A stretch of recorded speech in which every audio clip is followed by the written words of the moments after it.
so much, Janay, for taking the time to sit down and chat about learning innovation. It is in your title, your actual job title.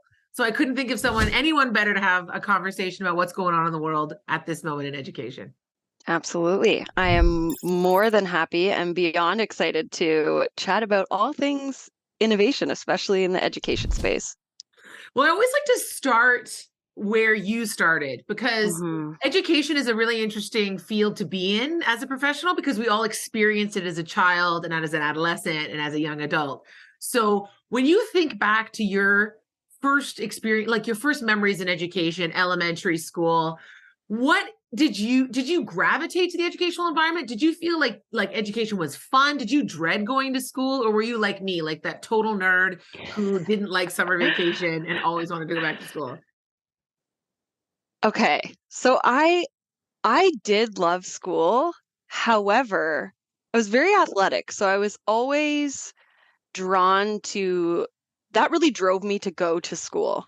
Being able to be in that social environment and focus on sports. Basketball was my sport. I played competitively for 16 years and like it was my love. So it was like you go to school, you get good grades or you don't play. So that drove me, but I was very passionate about education and I had a lot of I would say very influential educators Mm. over the years that really broadened my perspective of the education world. And I thought I was going to be a kinesiologist. I did not think I was going to be an educator. And like lo and behold, based on experiences I had, I fell in love with the education space. And this is, where I've been since I was, learning on my own and continue to learn. But it's been a journey. And everything I've done has been related to education.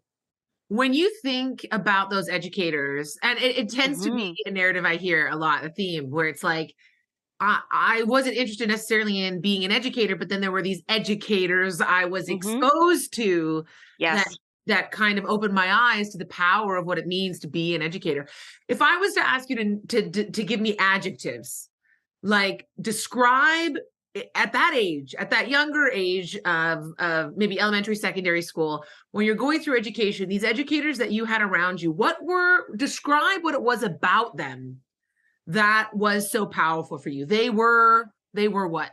hmm I would say, and this may sound very cheesy or cliche based on my title and where I work and where I am, but they were innovators. They were true innovators and they pushed the boundaries within education. They really focused on creating, you know, a very dynamic, transformative space to learn within. And it felt like a learning community. And this is something that, Mhm. really still speaks to me today and something that, I really work with my team and we work with our instructors to create learning communities. It's more than just a classroom, you know? So much can happen in, whether it's now very much so a virtual classroom, but four walls of a classroom. There's so much that can be achieved within that space Mhm. and thinking beyond what is traditionally done in a classroom is what made those educators phenomenal and had such a big impact on me as a person and I'm sure on other people as well.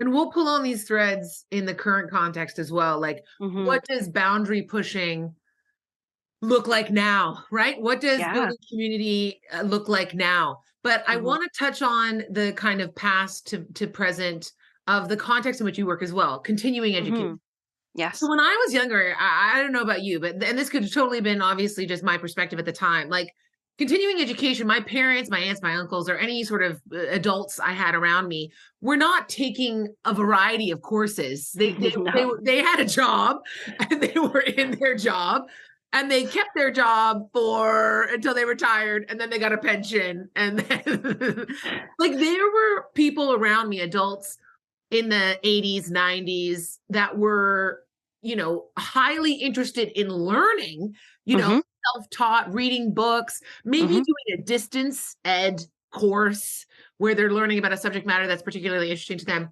But talk to us a bit about I mean, I was just having this conversation with a variety of colleagues in the post-secondary sector Mhm. for funding for upskilling, reskilling. Like these words are ubiquitous in education now. Mhm. Talk to us a little bit about the evolution from your day as a learner to now working in learning innovation in this field of continuing studies, its importance now versus how it used to Mhm. be conceptualized. Mhm. Mhm. Oof, I feel like that's very loaded, and I feel like I have so many things to say. Um, I think there have been so many transformations that have really um, changed the landscape of education. Um, and, you know, now we're in a world that is so rapidly changing, technology being, a key reason why, education is changing so rapidly. But I think, you know, we didn't have all of these opportunities when I was going to school for all like flexible, just in time, accessible learning. Like that didn't exist. But also, as our world changes, increase in technology, being connected globally, there's a real need to have skills that align with all of these changes. And so I don't think, there was a time where it was like, high school, you can get a job, and that's how it is. And that's very much how it was for, individuals in my family. And then it was the bachelor's degree. And then it was, a master's. And now having a master's is kind of, if you want any type of upward mobility within your career, it's kind of what you need. And even PhDs to a degree right now, I feel like there's almost a little less value placed on it unless you plan to be in academia. Mm. And so a lot of the focus is on different learning opportunities that are accessible and flexible, and individuals can really personalize their skill development in order to be competitive in the job market, one, but also industries are changing so rapidly with, Mm. closures to certain sectors experiencing so much change with closures, say even in the automotive industry of, plants and things like that too. Um, you know, Data science is changing the game in a lot of spaces as well. So it's it's fascinating that we're kind of tasked now with having to do more in order to be able to just keep up with the pace of change within the job market, um, and within our own jobs. So it's not even a matter of just upskilling to find employment in other areas. It's upskilling within your own Yeah. role and within your own position and seeking out new knowledge, in order to be relevant, and stay relevant, you know? And it's fascinating to me because I'm like, the world, coming up in the 90s, 2000s, the world of knowledge and skill, knowledge, bodies of knowledge and skill acquisition, they must have been Mhm. changing and Mhm. evolving. Mhm. Like nothing in life is static, right? But there was this understanding of like, you go to a place where you get a certain amount of accreditation, and that Mhm. accreditation in that knowledge and skill area then can carry you for the rest of your life. Yes. Right, like, and I'm like, but that couldn't have been the case. Like that, the idea of that is feels like that. Was that really how people thought in the 80s and 90s? Mhm. But because now it is so acute, like you say, Mhm. this idea of we are in the field of education. Yes, granted, you and I are both working in innovation within Mhm. our Mhm. sector of education. So, of Mhm. course, innovation in and of itself means we have to look at new research and what's coming out in the field. But just a teacher working in a classroom, an administrator working on software and looking at logistical coordination. Every job Mhm. has updates, software updates, hardware changes, Yep. Structural meeting structure, changes to how people meet, flexibility needs, hybridity needs. Yep. People in almost every job, I won't say all because then, someone will write and say, no, that's not all jobs, but there is a need to continuously learn, as you say, in your own domain or discipline area, which is fascinating, not just looking at a breadth, right? But depth in what you know. I want to pull on these three words that you just said: accessibility, flexibility, personalization. Now, everybody thinks of technology in these ways, right? How technology can support these things. And that's true. But there are other, there are foundational educational, like teaching and learning ways that these things are achieved as well. Instructionally, pedagogically, how you organize curriculum, right? Yes. For example, micro, right? If you're going to chunk information, all of a sudden you've created more access to that body of information. A student will now have more flexibility in what they need to access when. To personalize their learning trajectory based on those needs and the time that they have. Talk to me a little bit about U of T and how at the School of Continuing Studies there, you can pick one word or you can think of all three. How maybe instructionally and technologically are people considering these? Because these are the big hot terms, right? 100%. Increased access, increased flexibility, increased personalization. How is U of T thinking about addressing those three big terms? Yeah. So I think that in a number of ways. So I think that I'm going to kind of break it down. So when we look at pedagogy, we're looking at advancements there to make education flexible and accessible in that way. So really focusing on a flipped classroom. So looking at ways to, bring some of that core learning that can be done on its own, like learners can be doing that on their own outside of classroom time or a live session, and really focusing on using the time together to collaborate, problem solve, think critically about, real world challenges that are applicable to various industries. So, that's one way. And also thinking about kind of different ways, formats for learning. So hybrid opportunities. So not always having to be in person, being able to be online and have that in-person component as well, or flexibility in just providing online opportunities. We've been expanding with micro learning opportunities as well. So, more bite-size chunks of learning so you can consume it on the go when it's easy for easy and kind of like when it's you have the time to do it, so when it's available for you. So we've been focusing on that more and more as well. And I'm trying to think of what else when it comes to there's an idea, and I know that it doesn't necessarily exist yet, but I'm wondering if there's conversations happening about, because I know typically a lot of programs are designed, like degree programs in universities, for example. They're designed as packages, like a program. Like certificate programs are often designed in continuing studies, right? But what about the learner who needs like 2 courses from that certificate program and 2 courses from that certificate program? Yep. And I want to bring those together and have some kind of credential that says I've done these 4 or 5 courses, even though all 4 or 5 were not in that prescriptive, more certificate area. Is that something that people are talking about?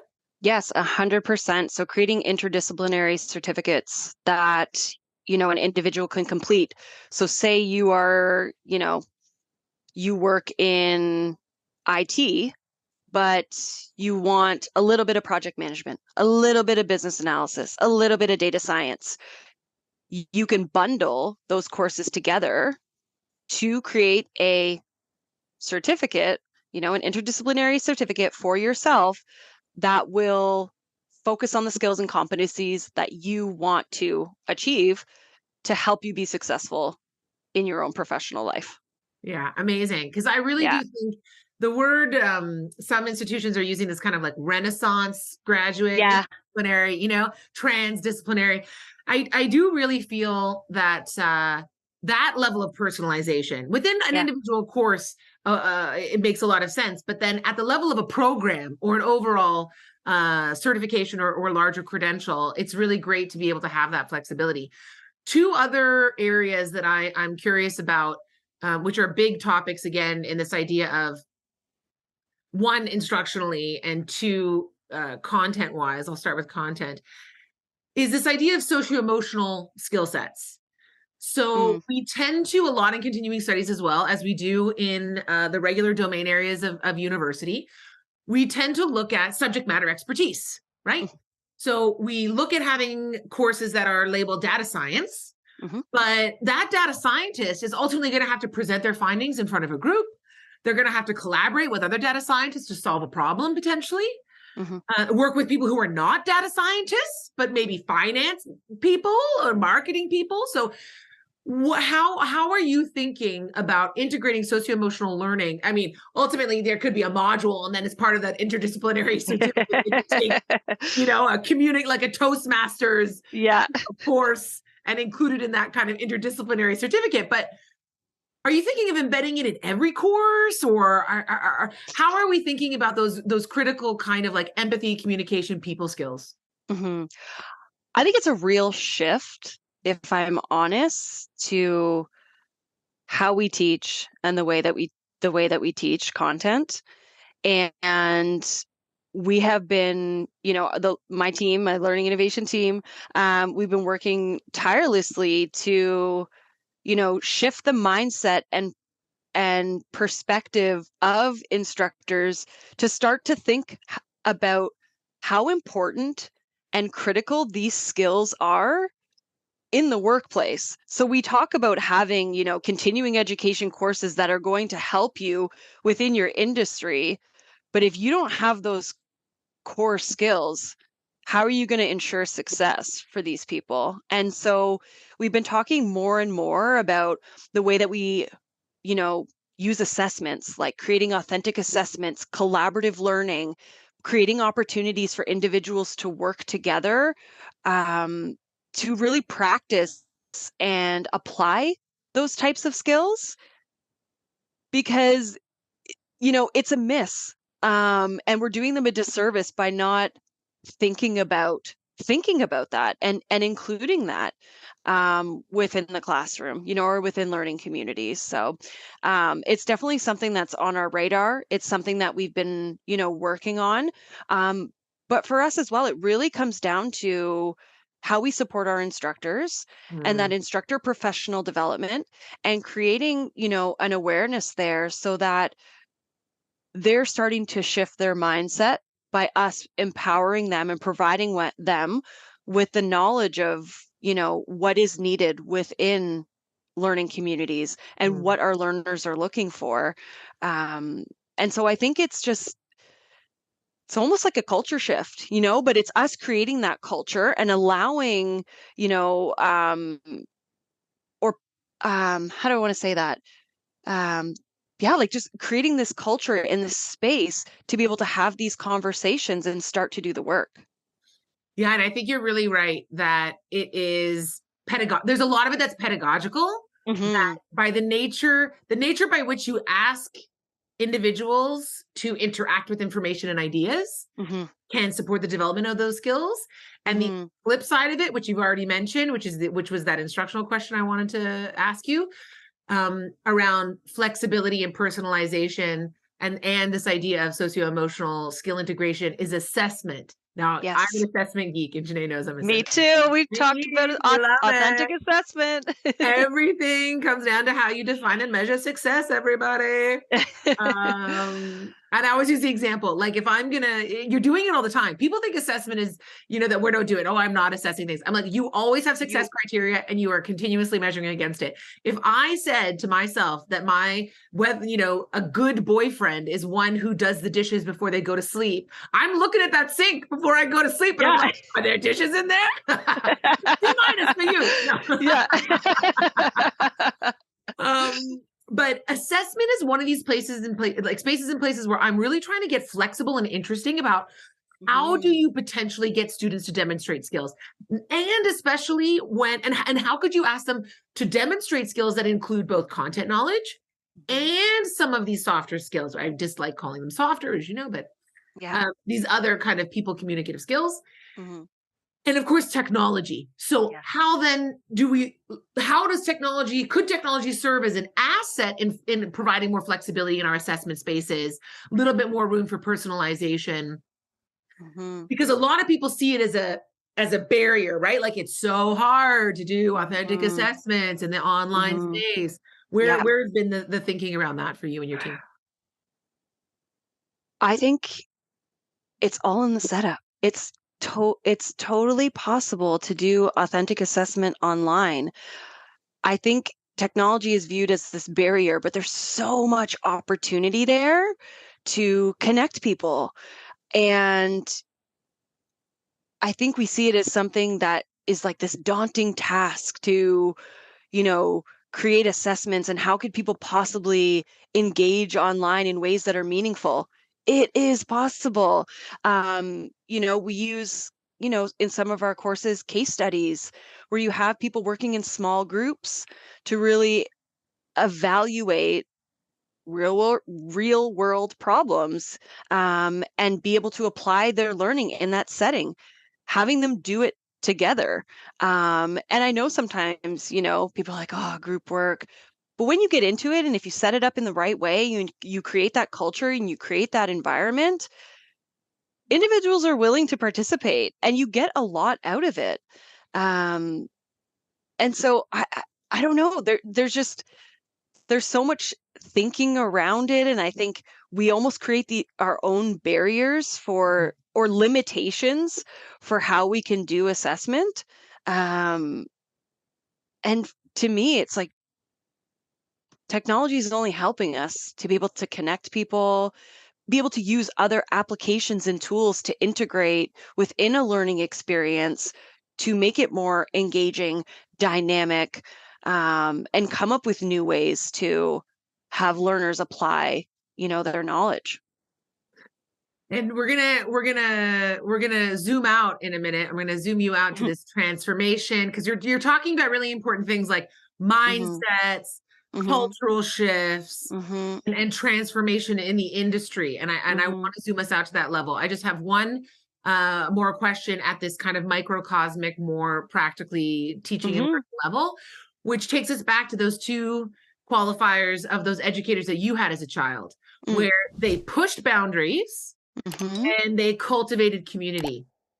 What have you seen? So part of, that example that you just gave, that idea of leveraging group work, setting up group work, in a way, maybe you could speak more to like what in your opinion you think does that well, or how do you do that well, and cultivate community as opposed to competition? Because people, especially professionals, they go into these environments and they're coming from a capitalist, Mhm. individualist, dog eat dog Mhm.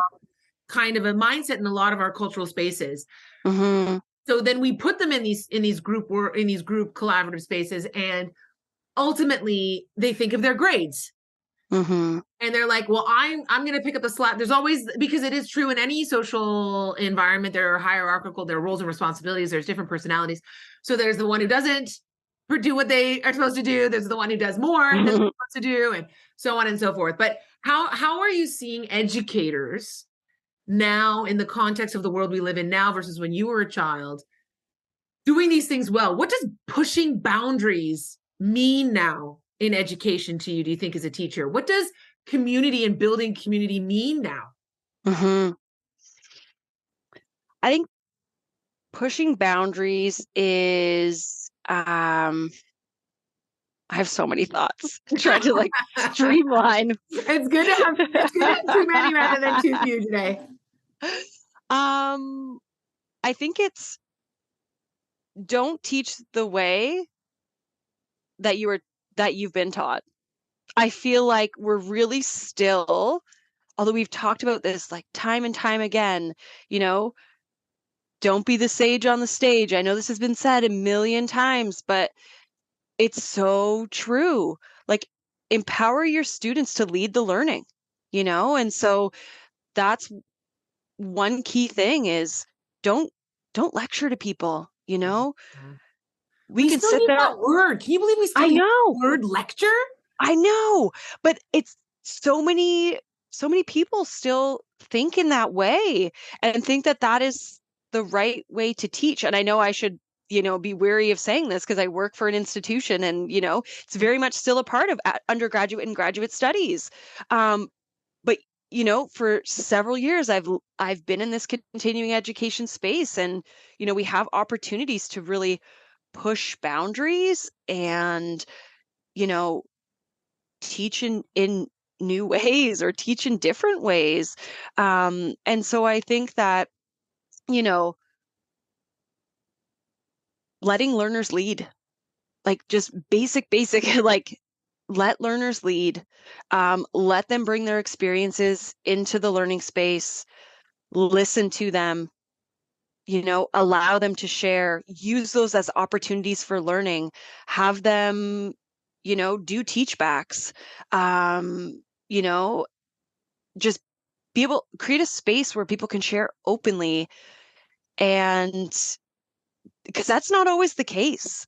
Well, and It's that connects very to community, yeah, right? Like the idea of community. exactly. So what does community look like now? I feel so much about what community is allowing yourself Yeah, be and demonstrate vulnerability, which was 100%. never a part of what we never had that as our teachers never showed us their Never, human side, right? It was seen as never. unprofessional. Exactly. And now I feel like to cultivate community, there's that twofold. There's this idea of relinquishing. So you're Mhm. talking about pushing boundaries, relinquishing this need to control, to overlay Yes. structure, to Yes. embrace the chaos of individual experiences Mhm. and embrace those and integrate those into the learning plans. And then from the community side, it's exactly the same thing. It's this idea of relinquishing the need to have some sort of persona Mhm. and that you are a professional, you are learned, you are there for a reason. But if you want people to be authentic, then you must also be authentic yourself. Absolutely. Absolutely. And that's the same, you have to be that way in a classroom setting or a learning environment. You need to be that way in a professional setting.